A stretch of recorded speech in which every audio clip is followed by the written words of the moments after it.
to bathe in the waters of love and healing. And I mean, it's almost like the water's alive. It's crazy to say, but there's a feel to the water. It sounds crazy. And there's these columns of white marble as well, and it's like it's a place. And can I tell you?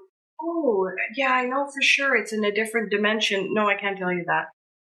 I don't know where that was. I was just there. It was kind of like, and now see this, Heather, and now remember this, Heather. And that's how we went along. It was very fast, which is why the whole thing was an evolution of understanding by the time I came back to the planet. Wow. And there was that level of healing, but then there was an in-depth place.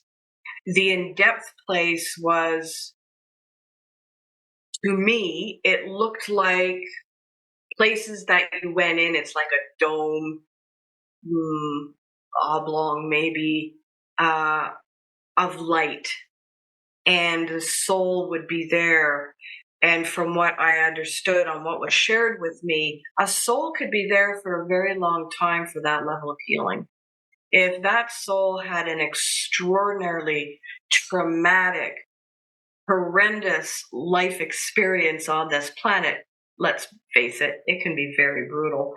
They also went there, and they could be there for an extended period of time. There's no real time, but they could be there for an extended period of time. What was interesting about them is sometimes I could see some sort of like pods, I guess, I don't really know, where it would be pink, but very, very soft tones of pink. The light was also palpable. Everything seemed alive, like color was alive. I know it doesn't make sense. Yeah, so I don't know any other way to explain it. So there would, a very, very pale green, but there was colors that we don't have names for. Our human eyes can't even pick it up, So there were other colors. I remember other colors, but I don't know. I also understood that there was the place of learning. I have to back up. So sometimes as the soul comes in and the waters, maybe it wasn't a truly brutal life and they didn't have to go to the place of healing for an extended period of time. There was almost like a very tiny auditorium where you would come in and you would talk to other souls about your lifetime here and express the things that you experienced, perhaps learned, and that you would share that. There was also the place of learning. The place of learning, again, everything's white. It's very strange. It's all white, like marble, which I thought odd. But anyways, what do I know? So the place of learning, you could learn anything there. String theory, you could learn about other dimensions, other worlds, other beings, other peoples. You could learn anything there. Then I was taken from there. Then we were off at I called it the Hall of Learning, and I know a lot of people have corrected me and said it's the Akashic Records, Heather. But I mean, I didn't have the language for it, so that's what I called it. Oh, I was at the Hall of Learning. Okay, the Hall of Records. And it was as high as the eye could see of what it looked like books. Some were very ancient, and all the way down. And there was like a table there, and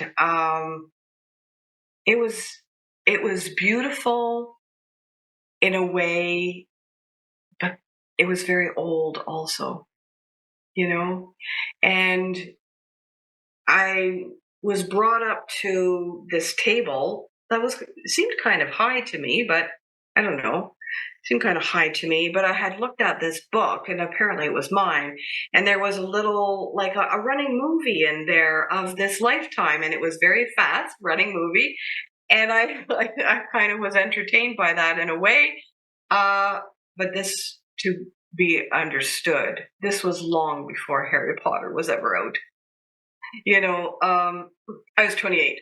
I'm a lot older now. I'm in my 50s. So when I did see Harry Potter, I said, hey, because there was the newspaper, and yeah. And so I said, hey, did they speak to people who had near-death experiences about the book of life of their lifetimes?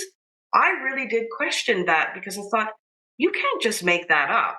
You can't just they talked to somebody, they had to have. And so I thought that was really interesting. There was also the understanding of soul vibration and how that worked. Not all souls are of the same frequency, which is interesting. Maybe you'll have souls that have not evolved lifetime after lifetime, and they are on a different frequency. There's other souls, and I don't know, level 3 frequency. This is the earth level 4, kind of like you vibe together as a soul group. You vibe together. And I had learned that there was many different levels to the soul evolution, which meant understanding, consciousness, awareness, and frequency, which was very, very interesting.